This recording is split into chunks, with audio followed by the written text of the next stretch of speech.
Planning a fishing trip shouldn't feel like a full-time job. With FishingBooker.com, you can find and book the perfect fishing trip within minutes.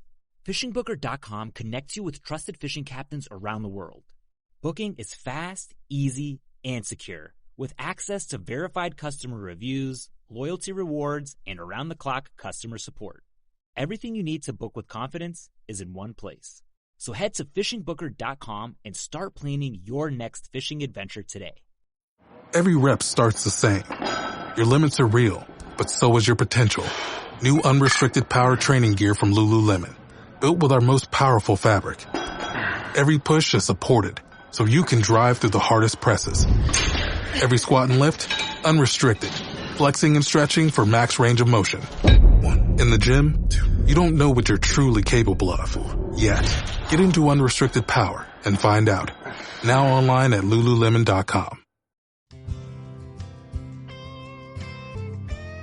Welcome to DSC's Campfires with Larry Weishuhn, a unique blend of hunting, fishing, wildlife conservation, and the outdoor lifestyle. DSC's Campfires is brought to you by DSC, Conservation, Education, and Advocacy. Hornady, accurate, deadly, dependable. Taurus, award-winning revolvers and pistols. Stealth Vision, high-tech, precision-driven equipment for today's modern hunter.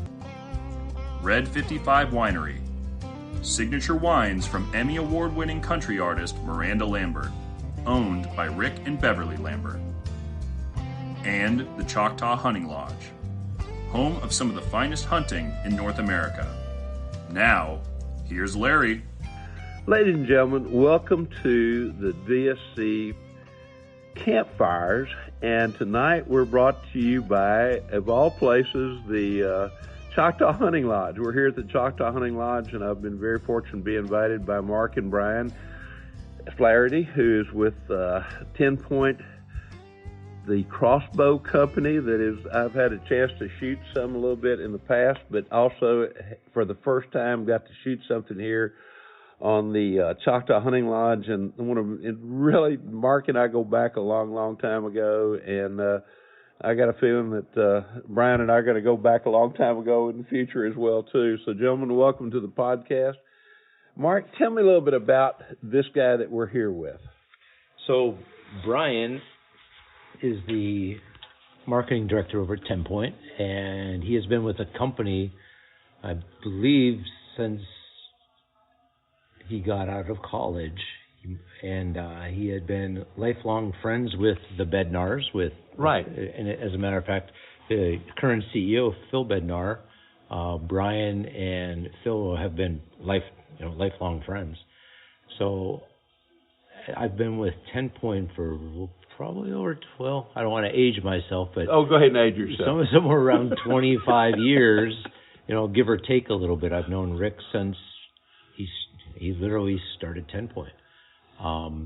And over the course of time, as they've continued to grow, they've been able to bring on some pretty darn good talent. And here we are with Brian Flaherty, who, again, is enjoying himself with us, not only hunting, but just learning a little bit more about, the industry with regards to the outdoor side, about Choctaw Hunting Lodge and about DSC. And he's our next generation, because you and I are boomers. Well, I may be that one step beyond what you are. You're boomer one. I'm boomer two. Boomer two. Right. Sometimes it's good to be boomer one or boomer two kind of thing. Brian, again, I'm so glad you're here with us. This is such a fantastic place, the Choctaw Hunting Lodge, as you've experienced now, and it's one of my favorite places on earth. But to have you here and to do what you're doing with the crossbow. The crossbow has really come on strong in the last several years. How did you get into the crossbow business? I mean, as far as hunting with it, shooting it, whatever. Yeah, so, like Mark said, I grew up with the Bednar family. So I've known Rick and Phil and Steve since I was in kindergarten. So it's been really cool to kind of work for a family-owned company. Yes. Rick started back in '94 with his dad. and now we're on the third generation of ownership with the Bednar. So it's been really special to be a part of a family-owned company. They treat their employees like they're one of their own, and I think that really brings about a culture that you don't see at many companies anymore, especially not in anymore. Space, no. Where they're either part of larger conglomerates or they've been bought out. Right. And so the fact that they've remained family-owned is really a competitive advantage too, because everybody at TenPoint is bow hunters. A lot of the decisions that are made on product development are because we're bow hunters. It's not made by people in a boardroom where it might be affected by the bottom line. It's all about how do we make our customers more successful. So it's been really a privilege to work for a company like that. And then in terms of hunting, like Mark's really brought me along in terms of learning how to be to be an ethical hunter, to just get involved in the industry and really know the ins and outs of what's important and how to handle business. So from that side, Media Direct has been absolutely important in terms of where TenPoint was, where we are, and where we're going. The TenPoint thing that amazes me, because I come from the handgun and the rifle side of hunting, and to have watched the crossbow industry come along as it has in the last several years, to the point to where, with Mark's a little bit of nudging here and there, which it's been fairly substantial at times. Oh, yeah. But I mean, we did a little deal earlier today. You and I had probably talking about my involvement of becoming involved with a, you can teach an old dog new tricks, and between the two of you, you have really done that to me here at the Choctaw. I mean, usually when I've been asked about, you ever shoot a crossbow or you ever shoot a longbow or anything like that, my response was always, I did, and then I grew up. And as I was saying, after having actually finally had an opportunity to shoot your crossbows and see how extremely accurate they are and how much fun they are and how easy they are to use and all that kind of stuff, it's made me want to shoot some more stuff with one and to shoot more. And I appreciate that from the both of you. How do you see all this? Like looking at me, and you go, here's this old guy who's always shot handguns and rifles. How do you see the industry changing the opinions of a lot of these guys who may have in the past been, man, I love rifles, I love handguns, but I'm looking for a new challenge. But I don't have the time nor the want to spend that time with a vertical longbow, with a wheelbow, whatever, sure. To become proficient. So, and you've still got the trigger and you still got the buttstock. Yeah. So the unique thing about TenPoint and crossbows, and one of the directives, I guess, or initiatives that Rick many years ago challenged us on is we don't want to just promote TenPoint, we want to promote crossbows. Right. And one of the areas, or actually it's a 3-pillar process. It's the 3 R's. So crossbow is an opportunity to recruit yes new archers, new hunters, right, and crossbow shooters, to recreate with that, whether yes. it be competitive shooting, whether it be hunting or just backyard, right? And then number 3 is kind of like with where you're at right now, it's the retention. Right. Not only dealing with vertical bow hunters that sometimes, as we start, I hate to say this word, aging out, where our bodies are broken. We've worked all of our lives, we've busted our shoulders for, playing sports and things like that, or even shooting a bow that you've done for the last 40-some years, it wears you out, right? And the beautiful thing about the crossbow is it lets you still stay in the game. And with that being said, part of that recruitment, it could be first-time archers, right? Which could eventually lead, and if they start with a crossbow, they could eventually say, hey, I love the crossbow stuff, but I want to move into vertical bows. Mm-hmm. So there is that recruitment side on right. that side. The other area that you're talking about, or that we've been discussing here, and there have been several people that have those aha moments, it's like, you know what?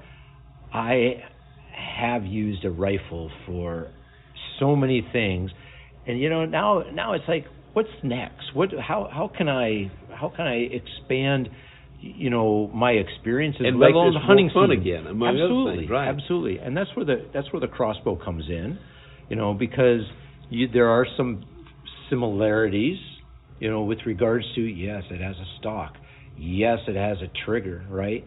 But we're talking about accuracy. Today's crossbows are so accurate. The ones that we have been developing, that TenPoint has been developing over the last several years, it has come down to precision.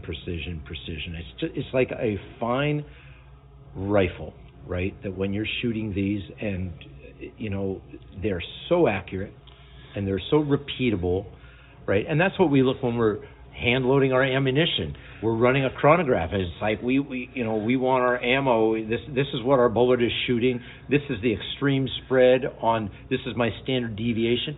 The archers are doing the same thing, right? And if you look at where they're at with the technology, it's like, holy cow. Now, but the big thing is this.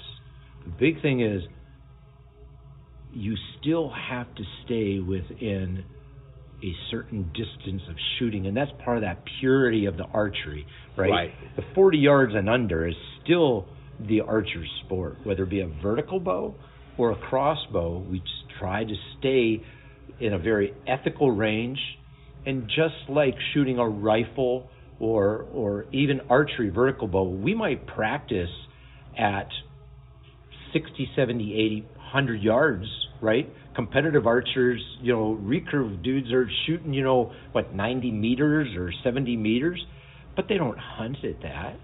No. If we're hunting at 30 yards, 40 yards, the excitement is there to begin with, but it also comes down to the ethics and the respect that we have as hunters for the game that we're pursuing. Absolutely. I'm going to come back to the accuracy thing, kind of.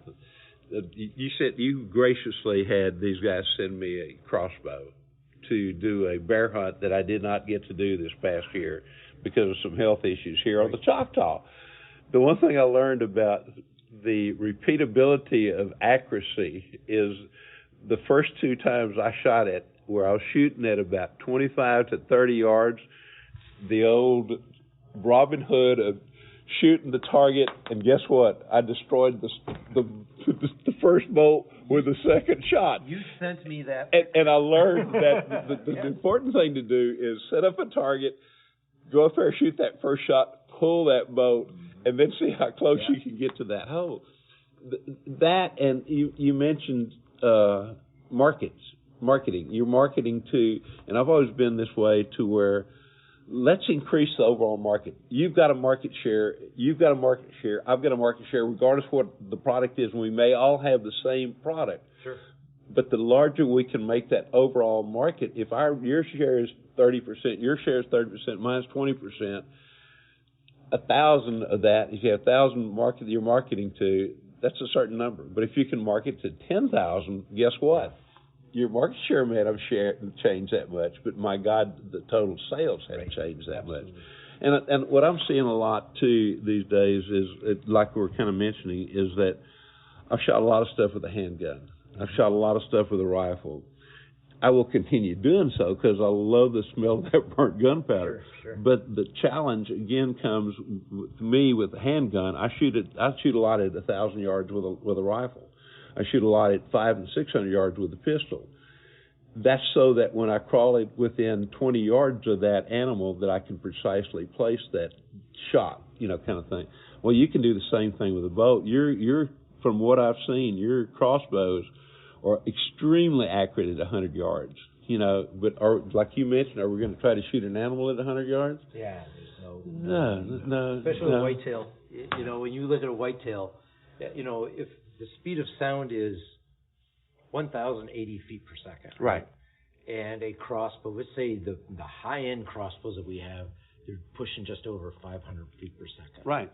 And if you start to time how long that arrow is from when the trigger's released out to 100 yards, and you know that you can move out of the way, you can just imagine how quick and how far can that animal can move out of exactly. the woods, right? So it's like even with the fastest rifles out there to 1,000 yards, it takes at least a full second to reach that bullet to that far. Right. And you think about shooting at an elk or a deer, how far can that animal move in a 1 second? And it's tremendous, you know. And so to me, the big thing is you learn the capabilities of what you're shooting, whether it's a crossbow with a certain bolt, with a certain with a certain broadhead or whatever, or a rifle or handgun, you know. Right. You learn your capabilities with it and what that capabilities are, and then you adjust from that. But going back to the crossbow, from what I had the opportunity to do here, I'd killed stuff with a crossbow, but it was a follow-up shot to where somebody shot something with a bow, or somebody shot something with a rifle. Well, I would take the crossbow in because I knew how accurate your crossbow was with the bolts and the stuff that I was shooting, and I knew that I could put that animal down very quickly and humanely after it had been shot. Right. But here was the first time that I actually had the opportunity to go out and to absolutely have the first shot at an animal, and it was happened to be a hog, and then the second one happened to be a three-legged fallow deer of all things. You know what was amazing, Larry, with that is you were actually able to do it all by yourself. I did. How about that? I did. I knew, y'all taught me, thankfully, how to load the crossbow, you know, how to properly place. See, Brian, you did that earlier, though. I mean, we can teach old dogs new tricks, right? Absolutely. and enjoy those old tricks. To me, that's the other side of it. We did a little bit of deal today with you and I just talking about, you know, from a promotional perspective on the crossbow. But I have so many friends who have shot everything with a rifle, you know, and they're looking for it. They would love to go back and hunt those same animals again, whether it's here in North America or and it's much easier to travel with a crossbow than it is a rifle in some of the other countries. Sure. And so they're looking at, God, that was so much fun going over to Africa and shooting this animal, but I've shot all of them with a rifle. All of a sudden now, this opens a brand new world to people with the crossbow. Yeah. And again, it comes back to that accuracy and the reliability of that accuracy, knowing that every time you pull that trigger, if you've done your part, that bolt's going to go almost exactly where it went last time. Yeah, absolutely right. It's again, archery itself, vertical bows, recurves, compound bows, long bow, whatever. Right. I mean, yeah. The beautiful part of that, as an archer, the purity is you become part of the mechanics of the bow, right? Yes.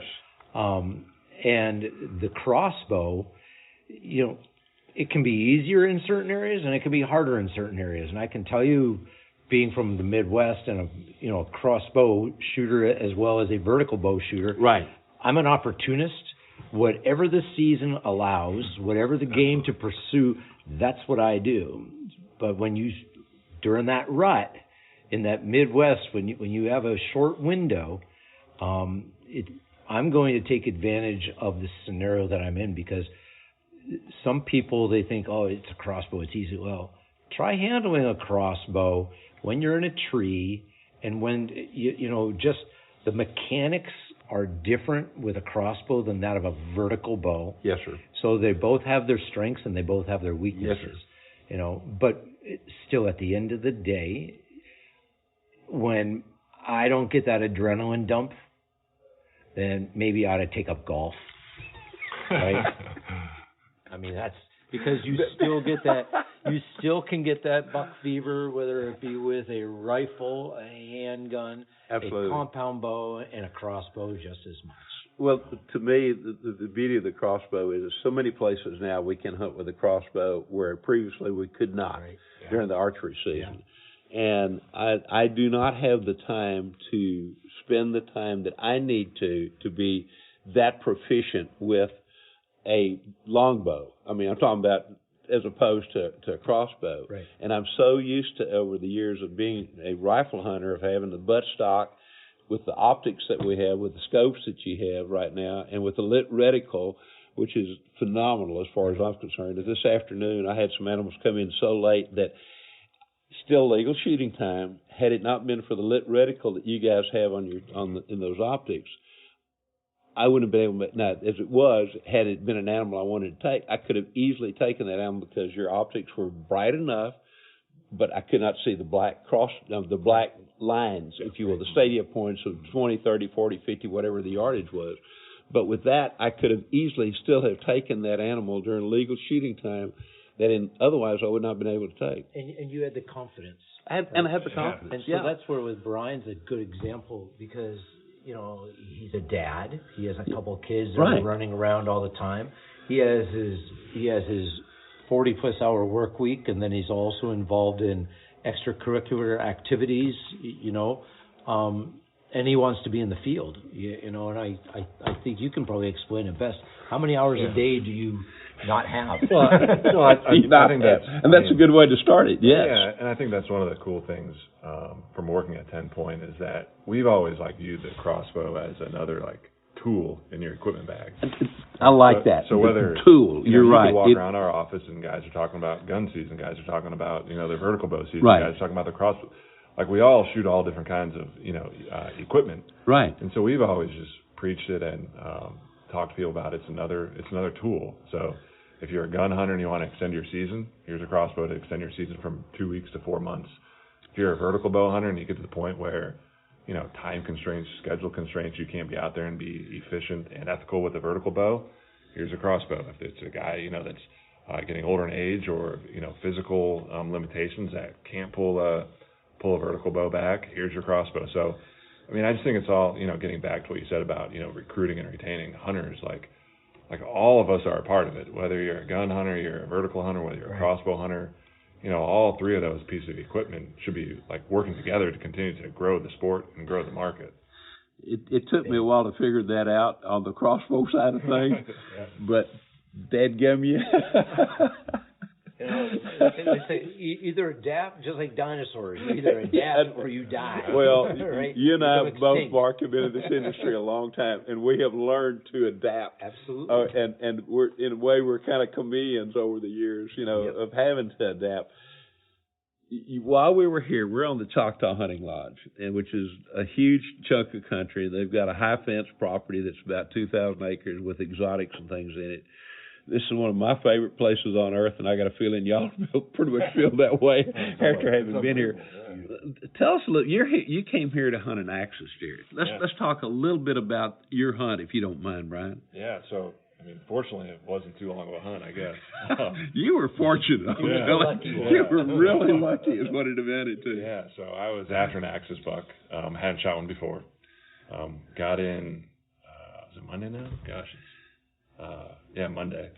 Y'all got in Monday. So we got in Monday, got set up, got settled in, sighted in, and the first hunt of the trip was Monday evening, and right before, end of daylight, I shot an axis buck still in velvet at about 35 yards and recovered about 80 yards, and it was just, usually that doesn't happen for me when we're in camp, so it's been a little bit different being on this side of it, being one that's already kind of in the clubhouse and watching everybody. Yeah, kind of the leader of the clubhouse now for more than a day, 2 days, 3 days.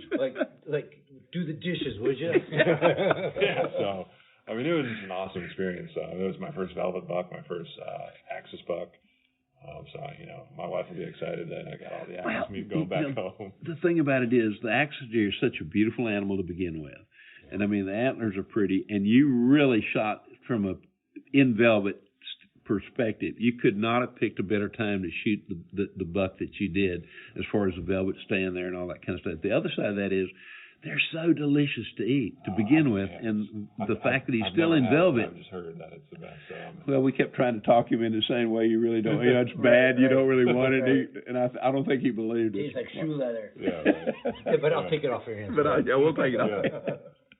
Well, that's funny because, talk about the food. One of the first hunts that Brian and I were on together, I think, was some hog hunting down in Florida. Oh, really? And we sat in the stand together, because whether I was filming or photo, but just again trying to mentor someone, and after he took his first wild boar, he became a little bit addicted, right? And really? And not just the hunting side, but the food side, and it got to a point where he was like harassing me in the sense, Mark, we have to go back and get more wild boar. Mark, my wife wants me to get more wild boar. I love it. Mark, and so now the first thing on his mind is, how am I going to get it back? He pulls me aside. How are we going to get it shipped back? That's one of the first things we talked about when you came in, as a matter of fact. Because again, it's we're carnivores, right? I mean, yes, sir. Neanderthals, Cro-Magnon, all that fun stuff. But at the end of the day, Brian and his wife are really cognizant of eating right, eating healthy. And man, how do you pass up on Mother Nature's protein? You can't do better than taking the wild animals and making that your meal. Yeah. I mean, when you get right down to it, from so many different perspectives, whether it's a health perspective or whether it's just the flavor, just tastes right? good, right? It tastes better, and the fact that you took it even makes it that much more special, kind of thing. Yeah. I want to switch horses with you just a little bit. We talked today about trying to get you more involved with DSC, and Mark, you were very nice about really talking about some of the benefits of doing so. But I want to mention this right now, in that with our DSC Foundation, where I serve as an advisor, previously having been on the board, we talked today about here at the Choctaw, we've got a hunt coming up that we're going to sell at the DSC Foundation auction in July, that we call the Choctaw McNab, based upon the old Scottish McNab thing, where you shoot a stag, a brace of grouse, and catch a salmon. Where we don't have any grouse, we don't have hardly any stag, we don't have any salmon here. But we decided to do something very similar, to where it's an opportunity to shoot a buffalo, a wild turkey, and catch a fish, hopefully in the same day. But if you can't, we'll allow you 4 or 5 days as well too.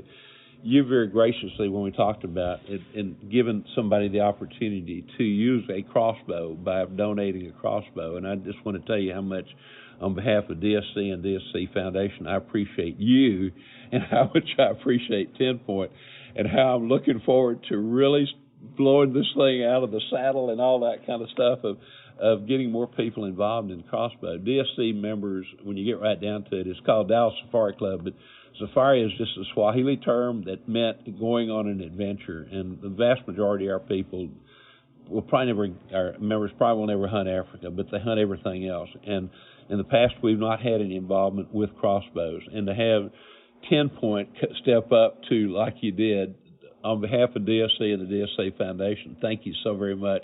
We're going to do our darndest to try to promote you. I want every member out there to have at least one crossbow, and their families to have 4 or 5 of them. So thank you very much for doing that. And from DSC Foundation and DSC both, thank you very much. Yeah, absolutely. We're excited to take part in it, and excited to get the crossbow out here. And whoever's on the hunt, whoever gets to take part in it, we're excited for them to experience the crossbows and all the technology that we have to offer here at TenPoint. And again, the technology on these crossbows, again, going back to the reliability of accuracy, like I was saying, the first 2 shots I fired, I screwed up the first shot I made because I blew the bolt all to pieces for the second shot, and I learned that, hey, you pull the bolt out and look to see where the hole was, and try to hit the hole, and with the reliability. But technology has increased dramatically. I mean, you can shoot that crossbow out to 100 yards, and I've not done that. I've shot it out to about 60 yards, and I mean, the groups I'm shooting at 60 yards, I'd be thrilled to shoot with a rifle kind of thing.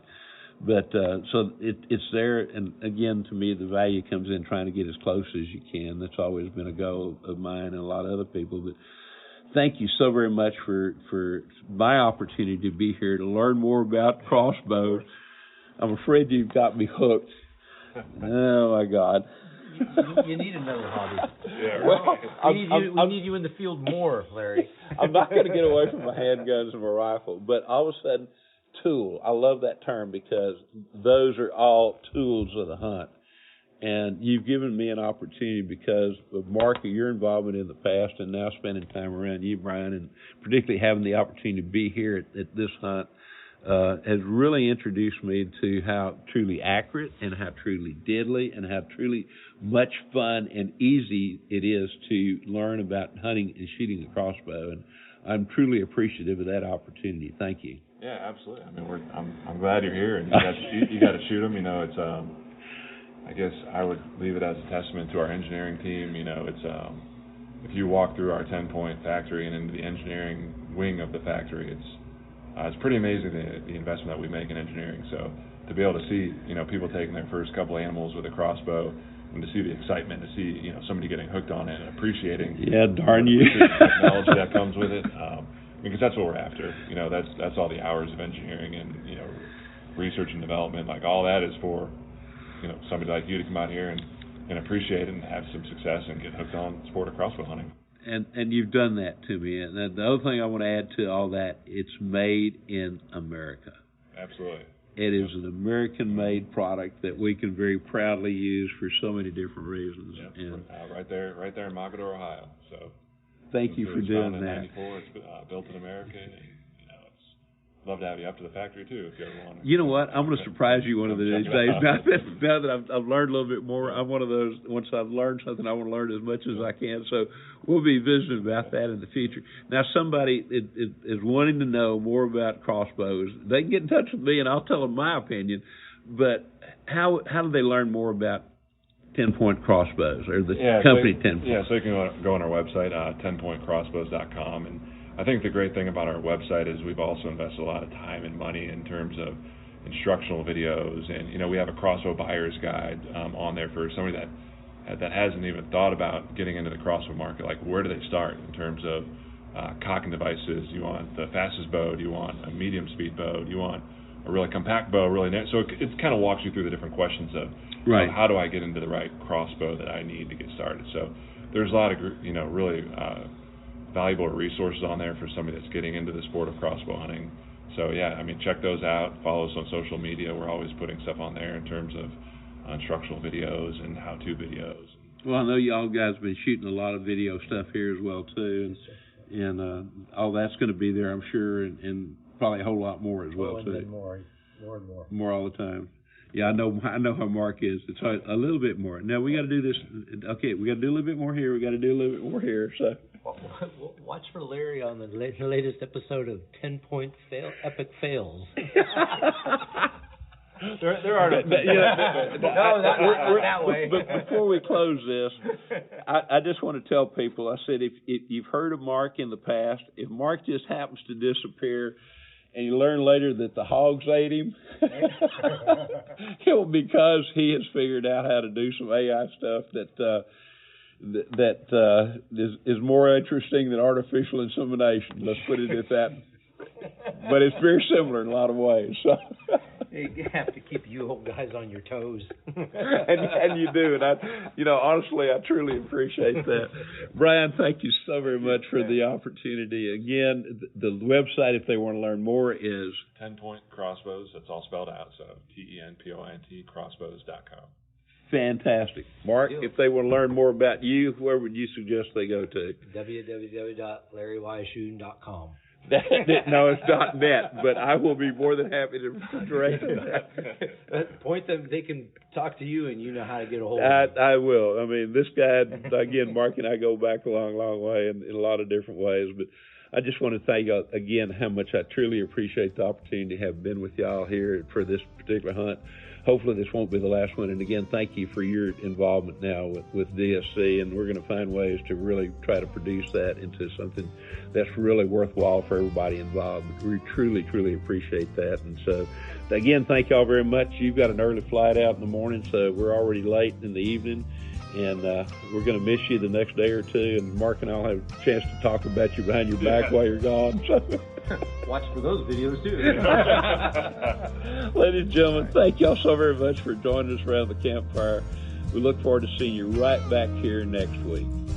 DSC's Campfires with Larry Weishuhn has also been brought to you by The Crown Bar in LaGrange, Texas, the Texas Wildlife Association, Double Nickel Taxidermy, and Burnham Brothers Game Calls.